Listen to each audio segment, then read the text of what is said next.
जय हिंद। देखिए, हमारे तीनों सेनाओं के जो पहले चीफ ऑफ डिफेंस स्टाफ यानी सीडीएस जो थे बिपिन रावत, अब वो हमारे बीच नहीं रहे। इनका एक शानदार करियर रहा। ये उत्तराखंड से आते थे। इनके पिताजी भी सैनिक जो लेफ्टिनेंट जनरल के पद से रिटायर हुए थे। ये हमारे सेना के थल सेना प्रमुख रहे, उसके बाद पहले सीडीएस रहे। इनका मुख्य काम तीनों सेनाओं में समन्वय स्थापित करना था। ये अपने कार्यकाल में इसको बहुत ही बखूबी अपने काम को पूरा किए थे। 1958 में इनका जन्म हुआ और आज के दिन इनका एक हेलीकॉप्टर क्रैश में ये शहीद हो गए।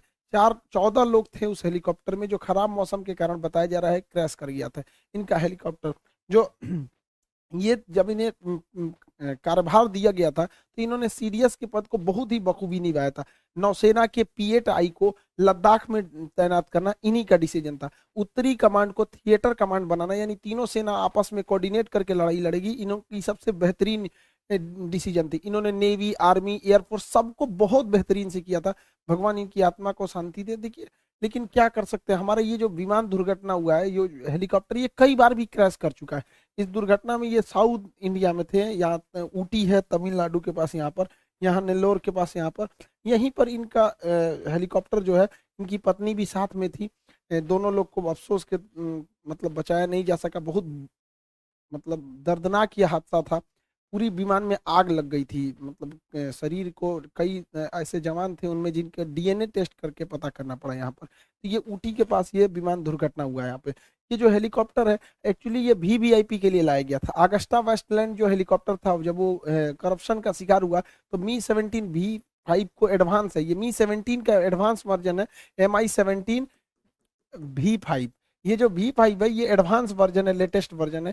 इसे हम लोग 2012 के कॉन्ट्रैक्ट में लाए थे। 2018 में ये पूरी तरह से कंप्लीट हो गया था। 2019 में इसकी सर्विसिंग भी भारत में चालू कर दी गई थी। इसमें हमारे नरेंद्र मोदी भी जाते हैं। ये कई जितने भी वीआईपी लोग जाते हैं इसी से जाते हैं। अभी ये कई बार दुर्घटना भी ग्रस्त हो चुका है। 2013 में जब ये नया नया आया ही था, तभी उस समय उत्तराखंड के रेस्क्यू ऑपरेशन में विंग कमांडर शहीद हो गए थे।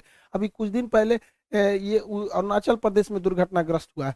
2019 में हमारे ही अपने सैनिकों द्वारा इसके ऊपर स्पाइडर मिसाइल चला दिया गया था, तो इसमें भी ये भी उस समय क्रैश हो गया था। हालांकि दुनिया में 60 देश इसका इस्तेमाल करते हैं, बहुत विश्वसनीय है। इसमें कई सारी लेटेस्ट टेक्नोलॉजी का भी यूज किया गया। इसके आर्मर को बुलेट प्रूफ बनाया गया, ताकि गोली, अगर ये लो हाइट पर चलेगा तो गोली वगैरह वगैरह को ये रोक सके। इसमें एडवांस रडार सिस्टम लगाया गया, जो किसी भी तरह के आगे की जानकारी देता है। एक्चुअली ये ट्रांसपोर्ट के साथ साथ ये एक अटैक हेलीकॉप्टर के तौर पे भी काम करता है। इसके अंदर का अगर देखेंगे तो इसे सैनिकों को ले जाने के लिए दिया गया है। इसमें 36 सैनिक हथियार के साथ तैनात हो सकते हैं। ये 13,000 किलोग्राम के चीजों को उठा के एक जगह से दूसरे जगह में ले जाने में सक्षम है। ये इसको मेनली मतलब ट्रांसपोर्ट के तौर पे इस्तेमाल किया गया था। ये बहुत विश्वसनीय दुनिया में रहा है। हालांकि कई टेक्नोलॉजी का 100% हम भरोसा नहीं कर सकते। ये 250 किलोमीटर प्रति घंटा की रफ्तार से चल सकता है और इसकी सर्विस सीलिंग बहुत अच्छी है। 6 किलोमीटर ऊंचाई यानी 6,000 मीटर ऊंचाई पर ये उड़ सकता है पहाड़ी क्षेत्र में। वहां ये डिप्लॉयमेंट के लिए बहुत ही बेहतरीन साबित होगा। इसमें दो दो इंजन लगाए गए हैं। ट्विन इंजन पे ये काम करता है। नाइट विजन है इसमें, ऑनबोर्ड है ये, इसमें हर चीज की नई एडवांस टेक्नोलॉजी लगाई गई है। फिर भी ये आए दिन दुर्घटनाग्रस्त होता है। हेलीकॉप्टर में कई ऐसे मतलब देशों में भी ऐसी घटनाएं इसकी रिकॉर्ड की गई है। इसमें on board navigation system, radar, advance radar system को लगाया गया है। ऑन बोर्ड वेदर रडार को लगाया गया है कि मौसम कैसा है उसके हिसाब पे भी जानकारी दी जाए। हालांकि प्रथम तो यही कहा जा रहा है कि ये जो विमान दुर्घटना हुआ है इसके पीछे मौसम खराब को जिम्मेदार बताया जा रहा है। हालांकि वायुसेना ने इसके लिए जांच के आदेश दिए हैं। आगे क्या होता है ये आगे समझेंगे। इसमें सेफ्टी का भी ध्यान रखा गया है। इसमें दुश्मन की आ रही मिसाइलों को भटकाने के लिए फ्लेयर की क्षमता है। ये फ्लेयर में बहुत हाई टेम्परेचर होता है, जिससे कि हीट सीकिंग मिसाइलें दूसरी ओर डिस्ट्रैक्ट हो जाती हैं। इसमें एडवांस एविएशन सिस्टम को दिया गया है। इसके कॉकपिट्स को नया डिजाइन किया गया था, कस्टमाइज करके अलग अलग हिसाबों से। इसमें इसे हम लोग यूटिलिटी के साथ साथ अटैक के रूप में भी इस्तेमाल कर सकते हैं। इसमें अलग अलग जगहों पे हार्ड पॉइंट को हम लोग जोड़ के, कारगिल की लड़ाई में इसका पुराना वर्जन MI-17 भी बहुत कारगर साबित हुआ था, कारगिल के टाइगर हिल के ऊपर बम्बार्डमेंट करने, और जो भी बहुत हाइट पर थी। इसमें ट्विन इंजन लगाया गया है। ये यूटिलिटी के साथ, हार्ड पॉइंट के साथ साथ हमला भी बहुत तेजी से कर सकता है। इसमें कई सारे मिसाइलों को लगाया जा सकता है, अलग अलग तरह के। इसमें मशीन गन है, सब मशीन गन है, ऑटोमेटिक गन है, रडार, रॉकेट्स है, मिसाइल फायर करने की क्षमता है। उसमें मशीन गन की भी लगाया गया है, ताकि ये ग्राउंड अटैक को भी बहुत अच्छे से परफॉर्म कर सके। यह 60 देशों द्वारा विश्वसनीय हेलीकॉप्टर रहा है। हालांकि रूस की सेना में भी इसे बहुत बड़े पैमाने पर इस्तेमाल किया जा रहा है। हर देशों में इसका कमोबेश एक्सीडेंट का रिकॉर्ड रहा है। हम टेक्नोलॉजी पर 100% भरोसा नहीं कर सकते। एक्चुअली जब भी आप कोई विदेश से हथियार को लाते हैं तो उसमें परमानेंट आप मेंटेनेंस उतना अच्छा नहीं कर पाते हैं जितना आपके पास खुद का रहता है। क्योंकि विदेश अगर कोई ऐसे कल पुर्जे खराब हो गए जो विदेश से लाने हैं, तो आप उसको थोड़ा सा टॉलरेट करके भी चलते हैं कि चलो भैया अभी पूरी तरह से खराब नहीं हुआ है। लेकिन वही अगर हम अपना हेलीकॉप्टर देखेंगे, ध्रुव जो इसे हम बना रहे हैं, तो अभी हमको स्वदेशी बनाना पड़ेगा। लेकिन क्या करें, भारतीय सेना में स्वदेशीकरण, मेक इन इंडिया को सबसे ज्यादा अगर किसी ने बढ़ावा दिया था सेना में, तो बिपिन रावत जी ने ही दिया था।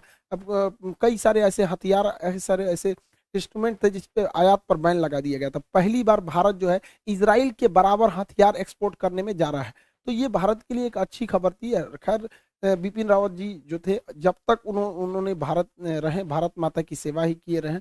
अब उनको होनी को अब कोई क्या टाल सकता है। अब आगे सरकार को डिसीजन लेना है कि अब किसी अगला चीफ ऑफ डिफेंस स्टाफ नियुक्त किया जाता है। इसके अलावा एक रेलवे की भी सूचना थी, जो अभी हम लोगों ने 1 दिसंबर को जो डिजिटल स्ट्राइक किया था, आप लोगों ने भी इसमें बढ़ चढ़ के हिस्सा लिया था। तो रेलवे ने भी अपने सारे एग्जाम डेट को बता दिया है। वो 15 जनवरी को एनटीपीसी सीबीटी 1 का रिजल्ट दे देगी और 14 से 18 फरवरी को सीबीटी 2 का एग्जाम ले लेगी। साथ ही रेलवे ग्रुप डी को भी 23 फरवरी से स्टार्ट कर देगी। अब बेरोजगारी इतनी हाई लेवल पे है, महंगाई, कोरोना में लोगों का रोजगार छीन लिया, और हमारे ज्यादातर स्टूडेंट जो हैं वो पुअर फैमिली से, जिसके पिताजी किसी के सब्जी बेचते हैं, कोई छोटा मोटा काम पे। तो हम आप लोगों से भी हमेशा से हम यही सोचे हैं कि आपको क्वालिटी के साथ साथ आप लोगों को बेहतरीन कंटेंट के साथ सबसे कम फी में दिया जाए। तो आप लोग को इस चीज को ध्यान में रखते हुए आप लोग के लिए पूरा कंप्लीट बैच, जिसमें आपका मैथ्स भी रहेगा, रीजनिंग भी रहेंगे, उसमें कंप्लीट जीके रहेगा, साइंस का पूरा पोर्शन रहेगा, करंट का पूरा पोर्शन इसमें कंप्लीट किया जाएगा। ए टू जेड जितना चीजें इसमें रहती हैं सबको कंप्लीट किया जाएगा। इन टोटल चीजों को कंप्लीट किया जाएगा। एकदम ध्यान में रखा गया है आप लोग को, एकदम मिनिमम से मिनिमम। हमको भी पता है कि कोरोना पिछले 1 डेढ़ साल में सबका रोजगार छीन लिया, लेकिन हम इतना मिनिमम किए कि उससे मिनिमम पॉसिबल ही नहीं हो सकता है। 250 रुपये में आपको टोटल चीजें, आप खुद सोच सकते हैं कि इससे मिनिमम पॉसिबल ही नहीं हो सकता। इसमें हमारा टैक्स भी शामिल रहता है, जीएसटी, इनकम टैक्स वगैरह वगैरह। 50% तो सर्वर कॉस्ट, इस सब में सब चला जाता है, टैक्स वगैरह। तो इससे मिनिमम में बाबू पॉसिबल ही नहीं हो सकता। तो इसमें ज़्यादा एडमिशन हम लोग नहीं ले पाएंगे। तो शुरुआत में जो एडमिशन होंगे वही इस फीस में हो पाएंगे, क्योंकि आपको भी पता है बाबू, इतना में आजकल समझ रहे हैं ना, इसमें 10वीं क्लास के टीचर जो भी बच्चों को जो पढ़ाते हैं, इतना मिनिमम रहता है। तो फिर भी आप लोग आगे जाके देश सेवा करेंगे। हमको भी इस चीज को फील करते हैं कि सबके से सबकी रोजगार को छीना था कोरोना ने। तो ये एक मौका मिला है, आप अपने माँ बाप का नाम रोशन करिए, सेटल होइए। क्योंकि कोरोना ने साबित कर दिया है कि अगर आप गरीब फैमिली से हैं तो आपको एक सेटल्ड जॉब की बहुत जरूरत है, वरना कोरोना किसी को भी सड़क पे ला सकता है। आई होप आप इसको जल्दी से इनरोल होंगे, और ऊपर वाला हमारे बिपिन रावत जी की आत्मा को शांति दे। मिलेंगे नेक्स्ट क्लास में। जय हिंद।